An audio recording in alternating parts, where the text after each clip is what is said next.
तो पटना में खान सर के कोचिंग पर हमले के बाद कई सवाल इस वक्त उठ खड़े हुए। क्या इस हमले के पीछे की वजह कोचिंग संस्थानों की आपसी वर्चस्व की लड़ाई है? क्या कोचिंग संस्थानों में एक दूसरे को नीचा दिखाने की होड़ मची है? क्या बिहार में कोचिंग संस्थान बेलगाम हो गए हैं? शिक्षा मंत्री मिथिलेश तिवारी का बयान भी इसी तरफ कुछ इशारा कर रहा है।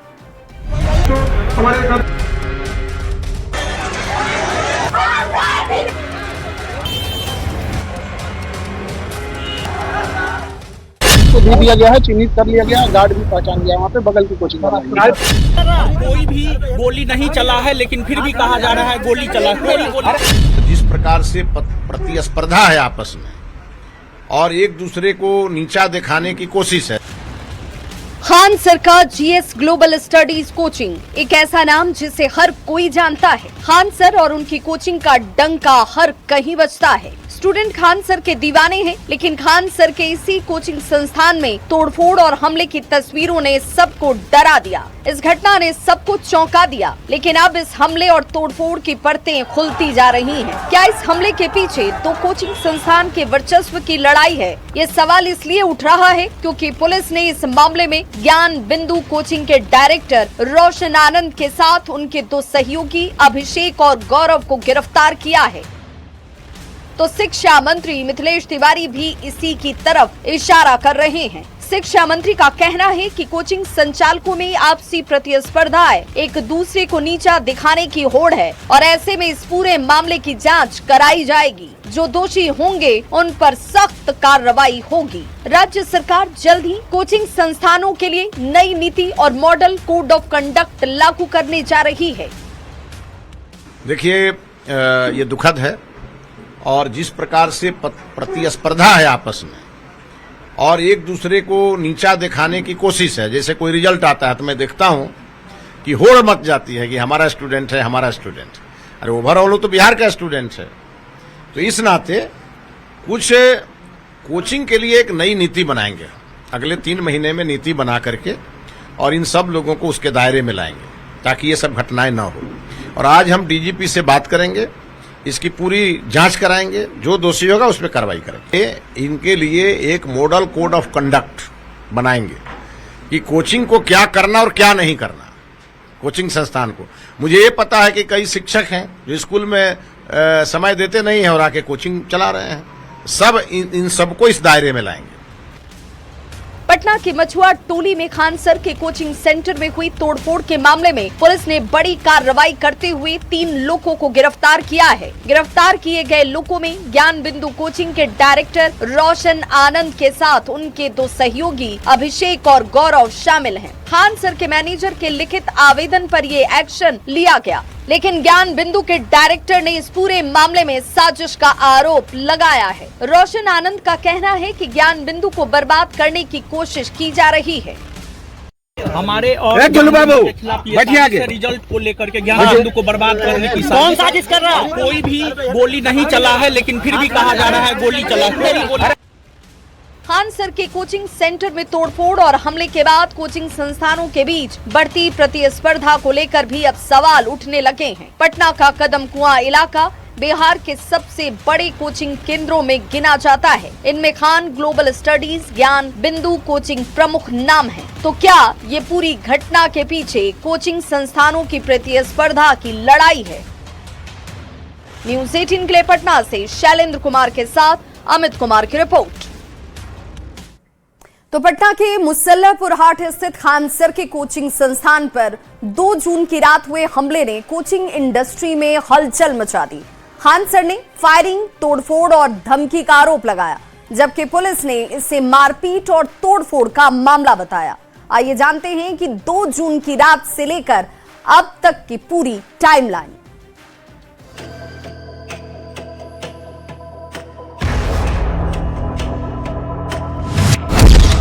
2 जून की रात 10 बजे के करीब बिहार पुलिस भर्ती परीक्षा के नतीजों के बाद खान ग्लोबल स्टडीज में सामान्य गतिविधियां चल रही थी।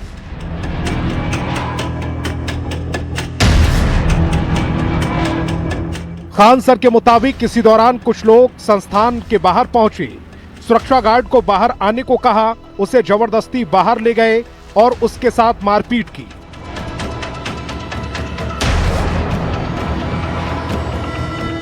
पोस्टर फाड़े और परिसर में तोड़फोड़ शुरू कर दी।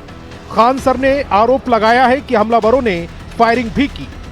पटना पुलिस के मुताबिक रात करीब 10:10 पर कदम कुआं थाना क्षेत्र में खान ग्लोबल कोचिंग में पथराव और तोड़फोड़ की सूचना मिली। सूचना मिलते ही पुलिस टीम को मौके के लिए रवाना किया गया। सूचना मिलने के कुछ ही देर बाद यानी 10:30 बजे के आसपास पुलिस घटनास्थल पर पहुंची। शुरुआती जांच में 15 से 20 लोगों के शामिल होने की बात सामने आई। पुलिस ने मौके से साक्ष्य जुटाने शुरू किए और आसपास लगे सीसीटीवी कैमरों की फुटेज खंगालनी शुरू कर दी। घटना में घायल सुरक्षा गार्ड को इलाज के लिए अस्पताल भेजा गया। रात करीब 11:30 बजे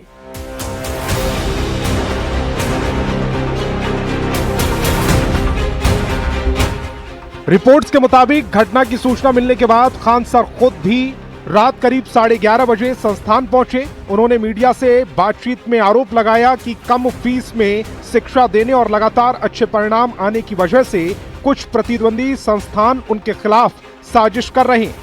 इन लोग का बस यही है कि इतने कम फीस में नहीं पढ़ाया जाए और इतने हजारों संख्या में जो रिजल्ट आता है पूरी तरह से इतनी गोली चलाने लगे 10 मिनट में ऐसा लगा कि जैसे अफरा तफरी हो गया। लगभग कितना राउंड गोली चला है? 8-10 राउंड तो हम देखे हैं।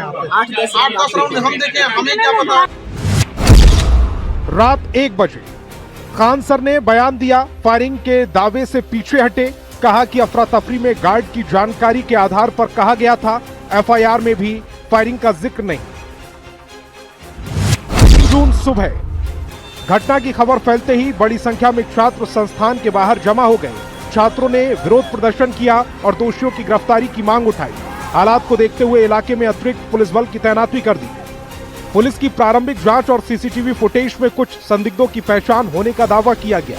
जांच में प्रतिद्वंदी कोचिंग संस्थान से जुड़े लोगों की संलिप्तता की आशंका जताई गई। बाद में एक कोचिंग संस्थान के निदेशक को हिरासत में लेकर पूछताछ भी की गई।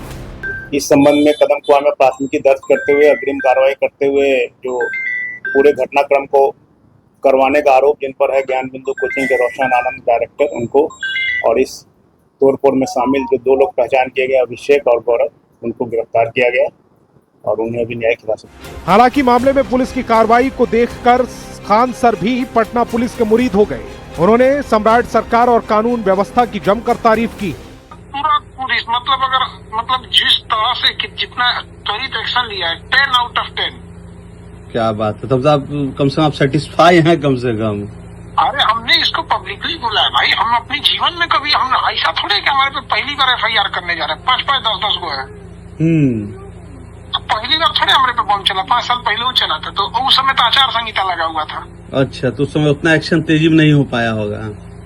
नहीं, लेकिन हम लोग को देखिए एक बात लगा था कि नीतीश जी को अनुभव है 20 सालों का, सम्राट जी को अनुभव नहीं, लेकिन बाप रे बाप मान गए। फिलहाल पुलिस सीसीटीवी फुटेज, गवाहों के बयान और अन्य सबूतों के आधार पर जांच को आगे बढ़ा रही है। हमले के पीछे कोचिंग संस्थानों की प्रतिद्वंदिता थी या कोई और वजह, इसका जवाब जांच पूरी होने के बाद ही सामने आएगा। न्यूज़ 18 के लिए पटना से धर्मेंद्र कुमार और ब्यूरो रिपोर्ट। और बड़ी खबर मधुबनी से, जहां बेनीपट्टी के पतौना थाना क्षेत्र में गहरे गड्ढे में डूबने से 5 बच्चों की मौत हो गई। रंगपुरा यदुपट्टी के चंदन में ये जेसीबी से खोदे गए गड्ढे में डूबने की वजह से इन बच्चियों की मौत हुई है। घटना के बाद से पूरे इलाके में चीख पुकार और मातमी सन्नाटा पसर गया। बता दें कि रधेपुरा के किरवार गांव के लगभग 8 बच्चे चंवर में स्नान करने के लिए गए हुए थे और इसी दौरान गड्ढे की गहराई का उन्हें अंदाजा नहीं लगा और एक एक कर ये बच्चे डूबने लगे। गड्ढे के बाहर 7 जोड़ी चप्पल भी मिली है। जानकारी मिलने के बाद लोग जब यहां पहुंचे और आनन फानन में बचाव कार्य शुरू किया गया। बच्चों को एम्बुलेंस से बेनीपट्टी अस्पताल ले जाया गया। अस्पताल लाए गए 3 में से 2 बच्चियों को मृत घोषित कर दिया गया। वहीं एक बच्चे की हालत गंभीर है और इस हादसे में 2 लड़के और 3 लड़कियों की मौत की आशंका जाहिर की जा रही है, जिसके बाद शव गांव में जैसे ही पहुंचा बेनीपट्टी एसडीएम ने पीड़ित परिवारों से मुलाकात की और अस्पताल प्रशासन एक्टिव रहने का कड़ा निर्देश अस्पताल प्रशासन को दिया गया है। घटना को लेकर स्थानीय लोगों में नाराजगी साफ तौर पर नजर आती है। पुलिस और प्रशासन की टीम स्थिति पर नजर बनाए हुए है। तब गैल के लिए चले हो तो नहीं मालूम, पता नहीं। कल के गाछी में है कल के गाछी में से बुआ के भेजे छे, वे देखा ला उरते गाछी में क्या नहीं गेली नहा गेल पोखर में। हां पोखरी नहीं ओ अथी से बुलडोजर से खाना ले तो खड्डा छे, पोखरी कहां छे? खड्डा छे। क्या वो बच्चा चले गेल में नहीं मालूम हमरा से। अहाँ के बच्चा से चले हां की नाम चले बुआ के? सने हां उनका पिताजी के नाम नोनो पंडे। गांव कोन भेले? केरवार। तो मधुबनी में नहाने के दौरान एक ही परिवार के 5 बच्चों की मौत पर जेडीयू के राष्ट्रीय कार्यकारी अध्यक्ष संजय झा ने दुख जाहिर किया है। सोशल मीडिया पर पोस्ट के जरिए उन्होंने लिखा कि मधुबनी जिले के किरवार गांव में नहाने के दौरान डूबने से एक ही परिवार के 5 बच्चों की मृत्यु का समाचार अत्यंत दुखद और हृदय विदारक है। इस भीषण त्रासदी से शोकाकुल परिवार के प्रति गहरी संवेदना व्यक्त करता हूं। ईश्वर दिवंगत मासूमों की आत्मा को शांति प्रदान करे और परिजनों को इस असहनीय दुख को सहन करने की शक्ति दे। और अब बात टेंडर माफिया ऋषु श्री की। ऋषु श्री के भ्रष्टाचार की जड़ें कितनी गहरी हैं और सिस्टम में उसने किस तरह से सेंधमारी कर रखी है, इसकी परतें लगातार खुल रही हैं। अब एसवीयू की टीम सहरसा नगर निगम में छापेमारी करने पहुंची, जहां ऋषु श्री की 4 कंपनियां जांच के घेरे में हैं।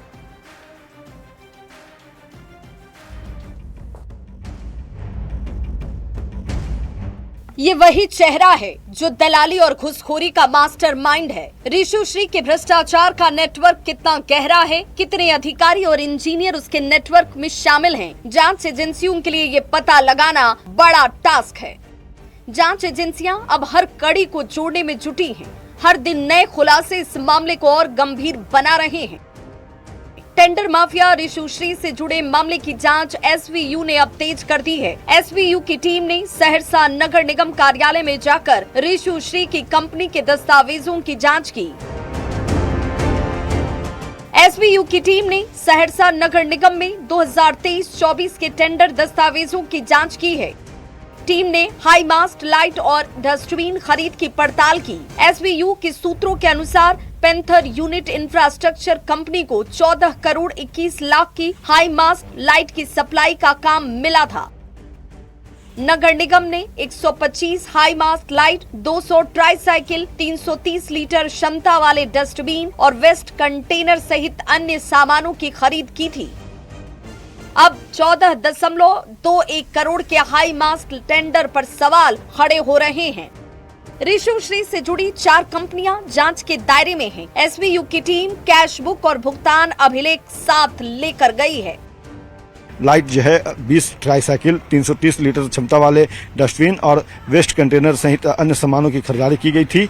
और एसबीयू की टीम ने नगर आयुक्त प्रभात कुमार झा से संबंधित टेंडर दस्तावेज, कैश बुक और भुगतान से जुड़े अभिलेख जो है वो अपने साथ लेकर कार्यालय पटना पहुंची और उसकी जांच जो है वो टीम कर रही है। और बताते चलें कि इसके अलावा अगर हम बात करें तो ऋषु श्री से जुड़ी हुई दूसरी जो तमाम जो दस्तावेज हैं उसको भी एसबीयू की टीम जो है वो खंगाल रही है। सबसे बड़ा सवाल ये है कि ऋषु श्री के और कितने राज हैं जिसे पर्दाफाश करने में एसबीयू जुटी हुई है। टेंडर माफिया ऋषु श्री पर आरोप है कि उन्होंने सरकारी टेंडर में हेरफेर कर अपनी कंपनी को लाभ पहुंचाया। ऋषु श्री अपनी कंपनी के नाम पर सरकारी टेंडर मैनेज करता था। कई विभागों में टेंडर को कमीशन के बल पर ऋषु श्री लंबे समय से मैनेज कर रहा था। ऋषु श्री छोटे से लेकर बड़े कर्मचारियों तक को कमीशन देकर सेट रखता था। सिस्टम में नीचे से ऊपर तक उसने सेंधमारी कर रखी थी। एसबीयू की जांच में इन सारी चीजों का खुलासे के बाद सबकी निगाहें इस बात पर टिकी हैं कि आने वाले दिनों में इस चर्चित टेंडर घोटाले में और किन किन नामों का खुलासा होता है। न्यूज़ 18 के लिए पटना से अमित कुमार की रिपोर्ट।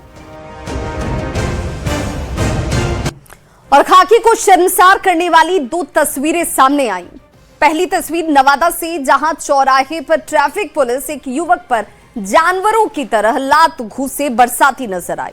वहीं दूसरी मोतिहारी से जहां एक दारोगा साहब को वर्दी की हनक में 200 का आम इतना मीठा लगा कि उन्होंने फल दुकानदार और उसके बेटे को सरेआम पीट डाला। देखिए हमारी यह खास रिपोर्ट।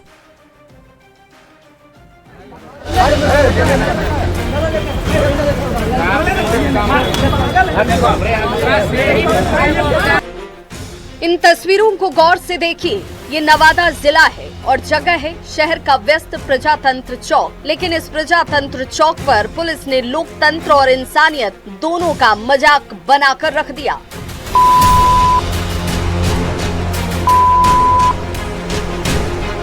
एक बाइक सवार युवक को ट्रैफिक पुलिस के जवानों ने घेर रखा है। कसूर चाहे जो भी हो, लेकिन सजा देने का ये हक इन्हें किसने दिया? कोई लात चला रहा है, कोई थप्पड़ मार रहा है, तो कोई घूंसे बरसा रहा है। पुलिस कर्मियों की इस दबंगई को देख वहां अफरा तफरी मची है।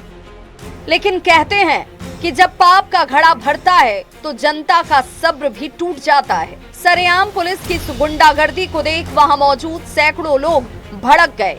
पुलिस का घेराव कर भारी विरोध शुरू कर दिया। जनता का रौद्र रूप देख जो ट्रैफिक पुलिस कुछ देर पहले लात और घूंसे चला रही थी, वो दुम दबाकर यहाँ से रफू चक्कर हो गई। उल्टा सीधा जो मन से बोल रहा है, फिर बोले कि नहीं होता है, गाड़ी जाके चेक करेंगे। नवादा की ये आग अभी ठंडी भी नहीं हुई थी कि मोतिहारी से पुलिस की एक और शर्मनाक करतूत सामने आ गई। मामला हरसिद्धि थाना इलाके का है, जहां एक दारोगा जी को वर्दी का ऐसा नशा चढ़ा कि वे गरीब फल विक्रेता पर ही टूट पड़े। आरोप है कि दारोगा साहब ने दुकान से 500 के आम खरीदे। जब पैसे देने की बारी आई तो वर्दी की हनक दिखाते हुए यूपीआई के जरिए सिर्फ 300 रुपए ही ट्रांसफर किए। बाकी के 200 रुपए जब दुकानदार के मासूम बेटे ने हक से मांगा तो दारोगा जी का ईगो हर्ट हो गया। दारोगा जी ने पहले तो माँ बहन की गालियां दी और फिर पिता पुत्र दोनों पर लात और घूंसों की बरसात कर दी। 5 आदमी आए थे सर, हम लोग गाड़ी बैठा प्रीतम कुमार से। प्रीतम कुमार जो 500 का चीज ले आते हैं, 150 रुपया डालते हैं, पैसा मांगने पर गाली गलौज करते हैं, मारते हैं, पीटते हैं। सर जी हम लोग थाना में बंद करने के लिए आए थे, वहाँ पे सब सीसी कैमरा में कहे थे सर जी। ये दोनों तस्वीरें पुलिस की कार्यशैली पर वो बदनुमा दाग हैं जिसे धोपाना आसान नहीं होगा। बड़ा सवाल ये कि सरेआम कानून हाथ में लेने वाले इन वर्दी वालों पर आला अधिकारी कब हंटर चलाएंगे। न्यूज़ 18 के लिए नवादा से अनिल विशाल और मोतिहारी से अवनीश कुमार की रिपोर्ट। और शिक्षकों के ट्रांसफर से जुड़ी हुई बड़ी खबर इस वक्त आ रही है। शिक्षा मंत्री मिथिलेश तिवारी ने कहा है कि बिहार के शिक्षक, हेडमास्टर तक एक साथ इन सभी का ट्रांसफर किया जाएगा। उन्होंने ये भी कहा कि ट्रांसफर नियमावली तैयार है और 10 जून तक इसे रेशनलाइजेशन का काम पूरा करना है। उन्होंने ये दावा किया कि ये ट्रांसफर पूरी तरह से ऐच्छिक होगी और TRE 3 के शिक्षक समेत सभी कैटेगरी के शिक्षक इसमें शामिल होंगे। जून के अंत तक ट्रांसफर की प्रक्रिया को पूरा होने की बात कहते हुए उन्होंने विभाग को करप्शन फ्री करने की मुहिम की भी जानकारी दी। शिक्षा मंत्री से खास बातचीत की संवाददाता रजनीश कुमार ने। लगभग बनकर तैयार है, आखिर मुहर कब लगेगी और ट्रांसफर शुरू कब होगा, इसके साथ साथ कुछ और नए प्रयोग किए जा रहे हैं। तो शिक्षकों को इंतजार है कि अब आप ट्रांसफर नियमावली लाएंगे, फिर से ट्रांसफर करेंगे। कब से शुरुआत कर रहे हैं? देखिए, हमारे विभाग के पदाधिकारियों ने 11 राज्यों से उनकी ट्रांसफर नीति का अध्ययन करके और लाया है और उसके बाद हमारे विभागीय पदाधिकारी इसके तैयारी करने में लगे हुए हैं। कई राउंड हमारी भी समीक्षा हो चुकी है, लोगों से दावा आपत्ति भी लिए जा रहे हैं और कई लोगों से हम लोगों ने राय भी लिए हैं कि भाई अगर सबकी राय लेके बनाएंगे तो और बेहतर होगा। और माननीय मुख्यमंत्री जी ने जो निर्देश दिया है विभाग को, उसको टॉप प्रायोरिटी में रखते हुए महिलाओं का ट्रांसफ़र, पुरुषों का ट्रांसफ़र, और इसको लेकर के हमारी नीति अगले 10 दिन में हम पूरा करेंगे और जून महीने में ट्रांसफ़र से जुड़े हर प्रकार की समस्या का समाधान हो जाएगा। जब हमारे विद्यालय खुलेंगे तो हमारे सभी शिक्षक जिनको ट्रांसफ़र को लेकर समस्या रहती थी, वो अपने जिस विद्यालय को आप उन्होंने ऑप्शन दिया होगा उस विद्यालय में वो नजर आएंगे। सबसे महत्वपूर्ण सवाल है जो लगातार न्यूज 18 के जरिए शिक्षक जानना चाह रहे हैं, क्या ये जबरन ट्रांसफर होगा? जो नहीं चाहेंगे अपने घर जाना, अपने पंचायत के आसपास जाना, अपने प्रखंड में जाना, जो जहां है वहां रह सकते हैं, या फिर ये ऐच्छिक ही ट्रांसफर होगा? नहीं, ट्रांसफर कंप्लीट ऐच्छिक ट्रांसफर होगा। जो नहीं चाहेंगे वो नहीं, क्यों जबरदस्ती किसी को भेजना है? जो शिक्षक ट्रांसफर के लिए विभाग के सामने गुहार लगाएंगे, हम उन्हीं का ट्रांसफर करेंगे। जी, नियमावली पर मुहर कर उसमें अगर एक सब्जेक्ट में अधिक शिक्षक होंगे एक ही विद्यालय में जी, तो उस पर तो हमें उनको कहीं ना कहीं अलग अन्यत्र हटाना पड़ेगा। मेरे ख्याल से 10 तारीख तक रैशनलाइजेशन का काम हमारा पूरा हो जाएगा। वो विभागीय स्तर पर चल रहा है। लाइब्रेरियन हैं जो 15 साल पहले बहाल हुए थे, लगभग 1600 संख्या है उनकी, हमने खबर भी दिखाया, तो क्या उनका भी ट्रांसफर करेंगे? हमने कई लोगों के हमारे पास आवेदन आए हैं और उनके भी ट्रांसफ़र के लिए हम विभाग में विचार कर रहे हैं और साथ में जहां उनकी कमी है उसकी नियुक्ति के लिए भी विचार कर रहे हैं। नंबर आपने जारी किया और सभी स्कूलों की दीवारों पर वो नंबर अंकित करना जो है मैंडेटरी होगा, अनिवार्य होगा। कौन सा नंबर होगा और उस नंबर से क्या बेनिफिट है? टोल फ्री नंबर 2 है। एक नंबर है 14417, फिर दूसरा है 1800345417। ये जो 2 नंबर है, ये नंबर स्कूलों पर बड़े बड़े अक्षरों में लिखे जाएंगे, क्योंकि अगर कोई अभिभावक कंप्लेन करना चाहता होगा किसी शिक्षक के बारे में या किसी और शिक्षकेतर कर्मचारी के बारे में, तो वो कंप्लेन अभिभावक उस नंबर पे कर पाएगा और हमारे यहाँ मुख्यालय स्तर पर इसकी मॉनिटरिंग होगी जी। और अगर कोई छात्र या कोई शिक्षक किसी भी प्रकार की समस्या को लेके अपना कंप्लेन रजिस्टर कराना चाहेगा, उसके लिए यह अवसर हमने दिया है। पूरी तरह इस विभाग को करप्शन फ्री करेंगे, ये हमारा संकल्प है।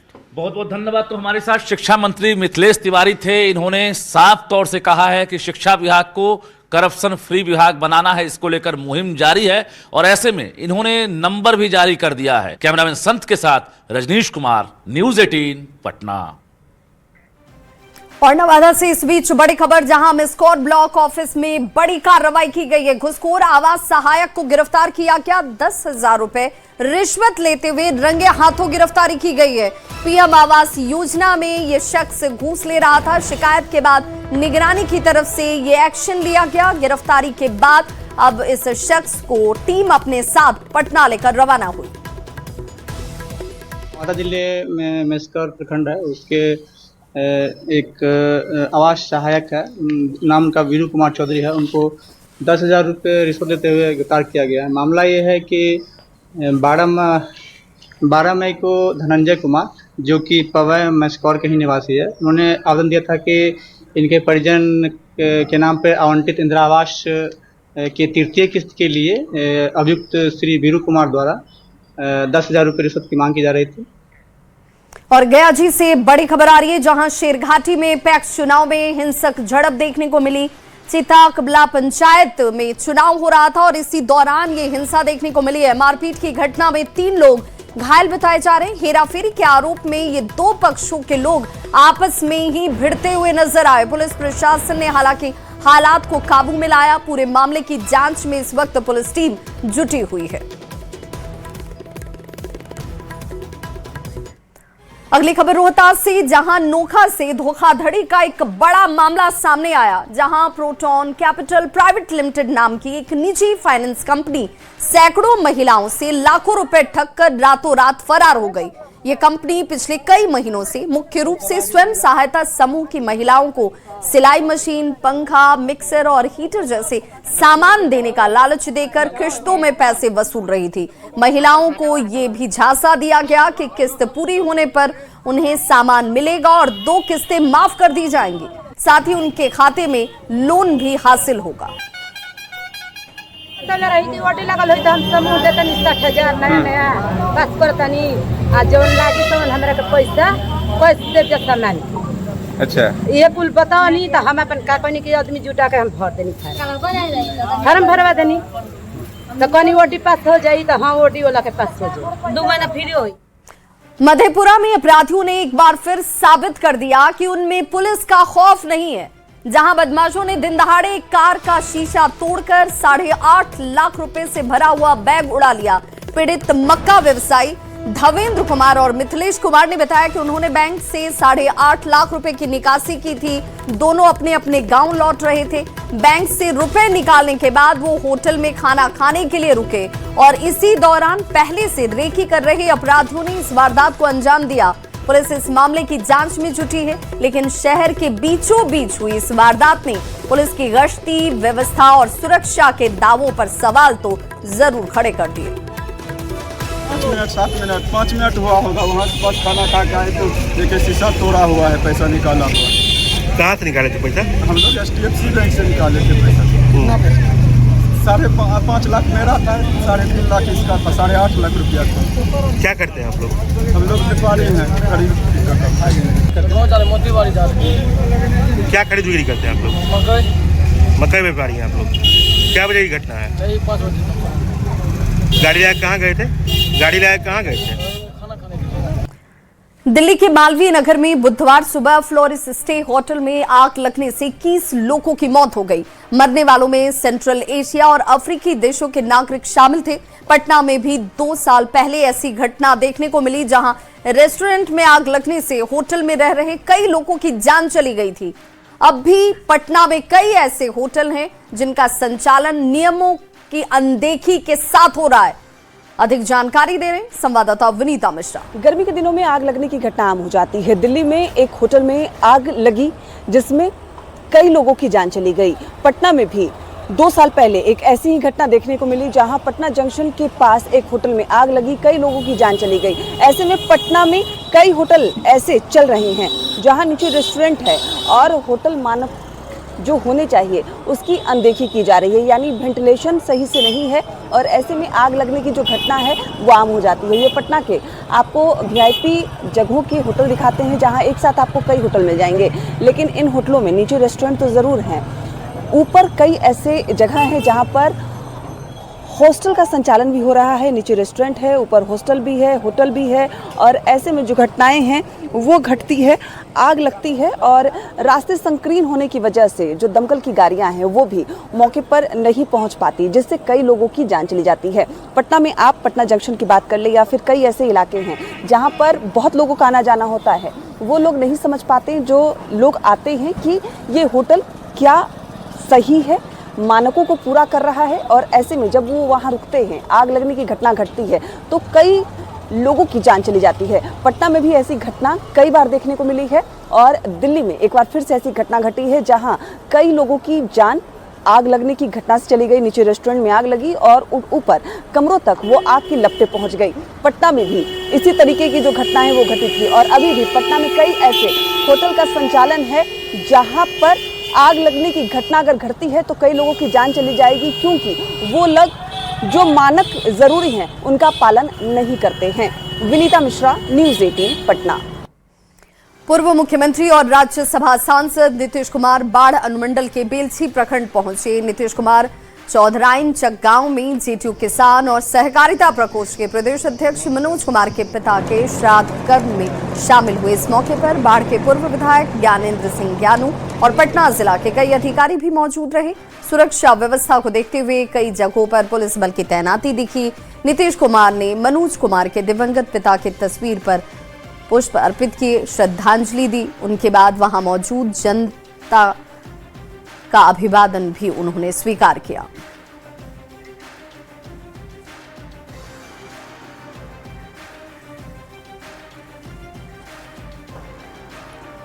तो अपना बिहार के